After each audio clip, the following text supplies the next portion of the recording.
It is tough to really think this way, but I really believe that it does make a massive difference if you want to achieve great results in life, if you switch your thinking to think like this. Driven Mofos, welcome back to another episode of The Underestimated Entrepreneur. Let's talk today about the switch in thinking that massively changed my life, and I think that it will massively change yours too, should you think this way. But give it a shot and test it out and try it out. I really think that it makes a massive difference, and I know it was one of the big factors that changed my life and my direction. Now, for those of you who don't know who I am, I'm Michael Mojo, the founder of Mojo Human Performance Institute, where we focus on mindset, business, and lifestyle hacking for driven mofos. The reason why I do these episodes is that most people waste their life, and I just don't want you to be one of them. So let's get on with it. Let's talk about something that really made a massive difference in my life. And it was a shift in thinking. It was a shift in perspective. Now, it's funny that I became one of the country's top mindset and high performance coaches that have been able to work with everyone from rich listers to professional athletes and everyone in between, anyone who wants to achieve great results in their life. And I've been doing this now for almost 13 years and been working with people for almost 20 years in industries where I just help people improve the quality of their life. But what I realized was that it wasn't just health that made a massive impact. Originally, I thought it was. I thought, if I can change the health outcomes in people, I will improve the quality of their life. Yet I would give the same advice to 20 people and, 5 people would get amazing results and the other 15 wouldn't. And I mean, they would improve a little bit, but they would improve and then self-sabotage and go back to what they were doing. Or, and this was when I was a personal trainer or, even when I was working in the medical center doing physical rehab and all of those sort of things. Some people would get great results and there were just so many people that would get great results and then fuck it all up. And I kept thinking, what's that difference? And I realized one day that most people know what to do. They just don't do it because of what's going on in between their ears. And has a lot to do with their brain and their mindset. So that's what really led me down the path of studying a lot of this stuff and then becoming a coach and working in that industry to the point where, I was fortunate enough to work with a fair few professional athletes over the years, fair few world champions, and then also a lot of business people from rich listers and so on, right through to mums and dads and people who've hit rock bottom.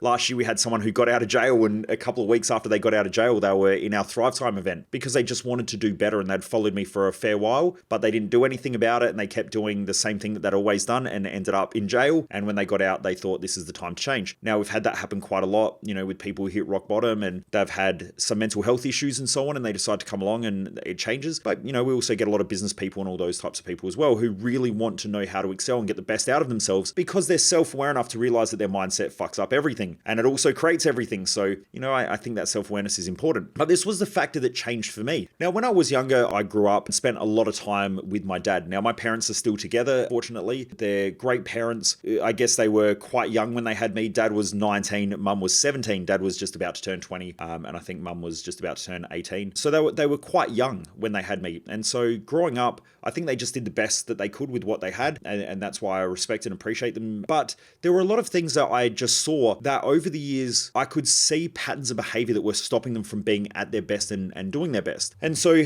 as I grew up, I spent a lot of time around my dad who was, he's a builder. He works a lot with his hands and he also had a lot of friends who were into cars. So I was always at car shows. He was part of a drag racing team and also part of a rally team. So I grew up with the Australian junior rally champion at the time. I would see that a lot of them would complain and a lot of them would be stuck in life. A lot of them would be stuck in the same situations and they would just repeat them over and over again. There was obviously a lot of alcohol being consumed if you've listened to some of the other podcasts where I spoke about my upbringing and so on. Not that, my dad's an alcoholic or anything like that, but a lot of their friends, they would all get together on the weekends and, they would party pretty hard, which is understandable. They were quite young. So I guess they were trying to figure out life as well. But I repeated the same pattern in my early 20s where I was going out and partying quite a lot. And it wasn't until one day that I'd met this guy, and I don't even know how I met him. I think it might have been, I used to judge swimsuit competitions back in the day because my friend used to run swimsuit competitions at nightclubs and pubs. So I was part of that scene. And I think I was one of the judges one night and bumped into this guy. Anyway, he was a young business owner and we became mates. But anyway, this one day he rocked up and he had a CD or a DVD and he gave me the DVD and he said, here, this is for you. I think you should watch it. And around that same time, I had bought a Tony Robbins audio program as well, which was weird because it was 1 o'clock in the morning and I was having night sweats because I had chronic fatigue. I didn't realize I had chronic fatigue at that point. And it was like 1 o'clock in the morning and I'm sitting there stuck in my head, wondering why life's so shit, wondering why I'm not getting the results that I wanted. My ex-girlfriend had just or my girlfriend had just broken up with me and I'd moved back in a home with mum and dad, I was just feeling shit about myself. And so anyway, I ended up getting the Tony Robbins stuff and started listening to that. And at that time, my brain was so shit that one of the tasks was to try to find some things that you're grateful for each and every day. And I couldn't even do it. Like my brain literally for a week, I just kept asking myself, what am I grateful for? What am I grateful? And I could not find a fucking thing. And the first thing that I remember thinking, and I remember the exact moment that it happened, I remember walking around the corner from mum and dad's house, and I'd go for a walk every morning listening to it on the original iPod, the little white stick things with the USB that you'd plug in. So it was one of the original iPods. I would go for a walk in the morning and listen, and it couldn't even fit a full CD on there. I think it was like, was it 512 megabyte or something like that? Like it was a piece of shit.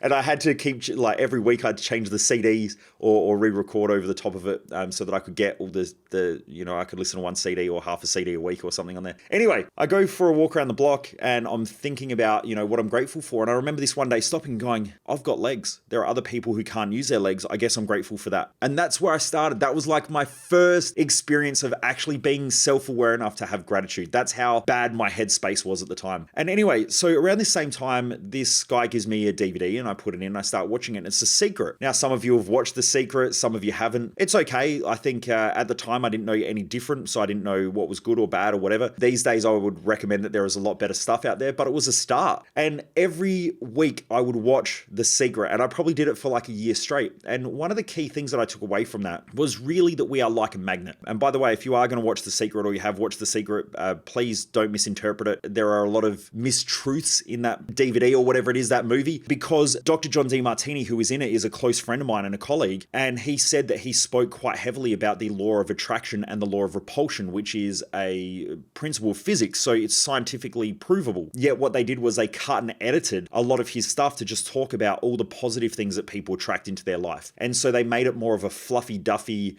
happy, feel good sort of thing where if you just think about all the positive things that you want, all the positive things come true. But for you and I and those listeners out there, you probably realize that part of that is potentially true and part of it is potentially bullshit, because there are lots of things that we can think about. Like if we think about money, that doesn't necessarily mean that we're just going to attract money into our lives. There's a big shift in mindset that needs to happen in order for that to come true. But I guess if you think happy thoughts, you probably might have a happy day or a happy moment or whatever. Maybe that's partially true. But the big thing that I took away from that is that we're essentially like a magnet, and what we put out is what we attract back. And I don't think that that's very disputable. I think that it's pretty legit, that if you're waking up every morning and you're consistently thinking about all the shit that could go wrong in life, then don't be surprised if more and more shit keeps going wrong in your life. If you keep thinking about what could go wrong all the time, then you're probably going to have a lot of things that go wrong in life. If you're consistently thinking about opportunities and how to make those opportunities come true and how to work harder and smarter and more intelligently and plan things out more effectively, then those things are probably going to come true. And I recommend that you do this right now. If you stop and reflect in your life and look at the things that you're attracting. Have you attracted, as a magnet, are you attracting the right people into your life, or are you surrounded with the wrong people in your life? Are you surrounded by people that both support and challenge you enough in order to get your dreams and goals? Or have you just attracted, or are you just a magnet and have attracted people who support you, even your bad habits and all your shitty behaviors? Because they're not real friends. I think real friends tell you the truth. And real friends can be some of your harshest critics, but they will also be the first people who help you along your journey when you're on track. So I think they're great friends, the same as an intimate relationship. If you've got a partner who supports all your bad habits and your bad attitude, then that will potentially end up fucking up your life. Whereas if you've got someone who challenges the shit out of you and pushes you and tries to get the best out of you, and sometimes that means by telling you all the things that you shouldn't do and all the changes that you need to make, then that's probably someone who loves and cares about you, that wants to get the best out of you. And sometimes that's tough to hear. So just maybe have a bit of a reflection after this episode and reflect upon I don't like using the word attraction because the law of attraction has been blown out of proportion. And in order to have an attraction, you have to have a repulsion. These are laws of physics. So we're consistently attracting and repulsing things in and out of our life. And if you stop and have a look, are you attracting the money and the wealth and the finances you want, or are you repulsing money? Are you attracting the people who are helping you to get where you want to go in life, or are you repulsing those people and attracting the people who are keeping you stuck in the current patterns that that you have and are trying to keep you safe? Are you consistently worried and living in fear or concern or worry? What are those thoughts that you consistently have? And then what are you attracting into your life? Only recently I've been talking about this. There's a lot of talk about a economic downturn or a recession. And I really thought about this. I thought, how can I help the community? Because there are going to be a lot of people who are going to start having price objections when I call them to try to help them. And they'll say, Michael, I've got a business. I want our business to grow, but at the moment we're in a downturn. We're struggling financially, blah, blah, blah. Now, there's going to be two ways that person can move. The first one is they could work with somebody else or they could work with us. There's going to be, two directions there. Now, if they know, like, and trust us, or they like what I do and how I do it, or they've been referred to us from somebody else, or they follow us on social media, or maybe they're part of our free community on social media or on Facebook called the No BS Business Hacks. If you're not already part of it, please just jump across, check it out, especially if you're a business owner or someone that's highly driven and you want to learn a whole bunch of mindset and business hacks or things that will help you to grow. So it's just called No BS Business Hacks on Facebook.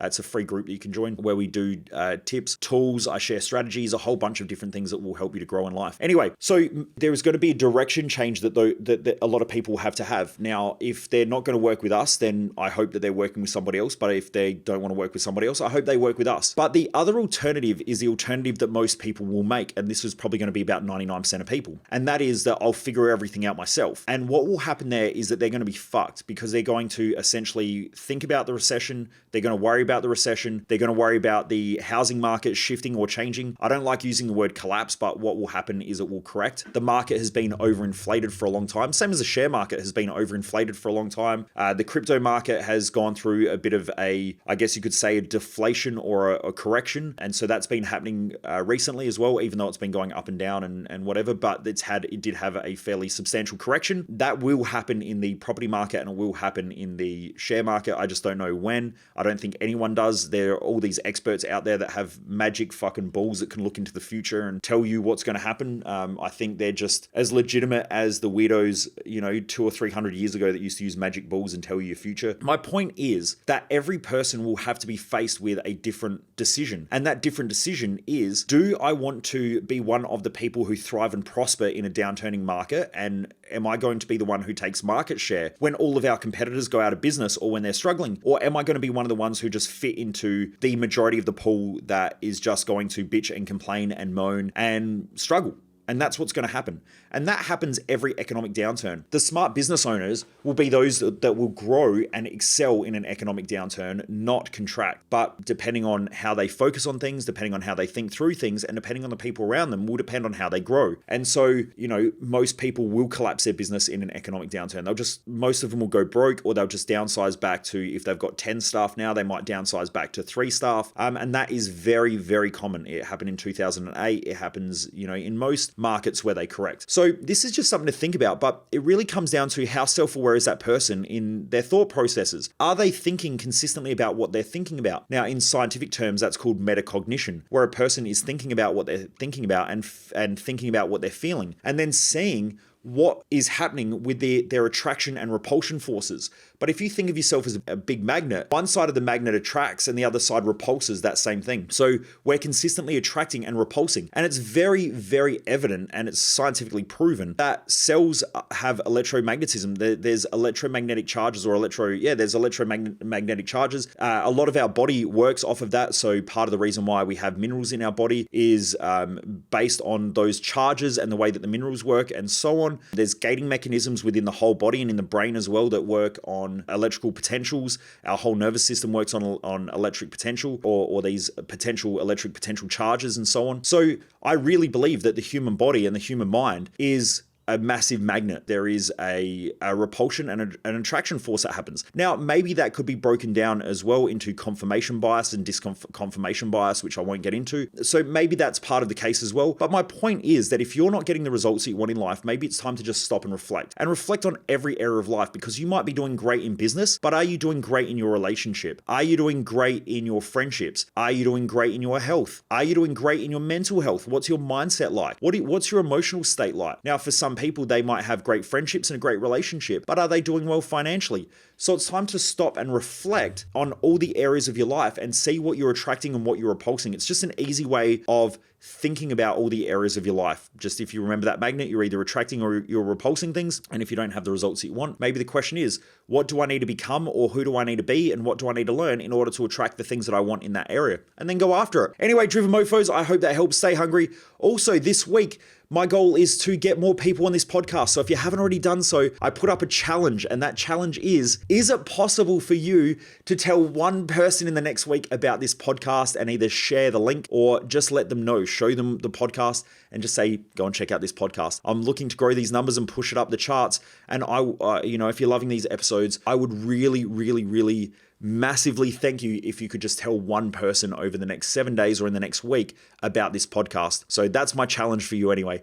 Anyway, Driven Mofos, have a great day. I do really appreciate each and every one of you. Keep kicking hard, keep pushing hard. And my goal for this podcast, and the reason why I do a lot of this stuff and put a lot of stuff out on social media, is I want to have the most driven community on the planet. I want to make sure that people are out there pushing hard, trying to achieve their best, trying to get their best and live their best life. Because I know that self-worth is created through overcoming obstacles, pushing against our own fears and pushing against our own limitations. And the best days that we all have is those days where we think we can't do something and we end up pushing hard and we achieve something. So anyway, Driven Mofos, keep pushing hard. Remember to tell a friend or family member, just one this week. That's all I ask for, is just tell one person this week about the podcast and get them onto it. Anyway, have a great day, Driven Mofos. Keep pushing hard and keep achieving.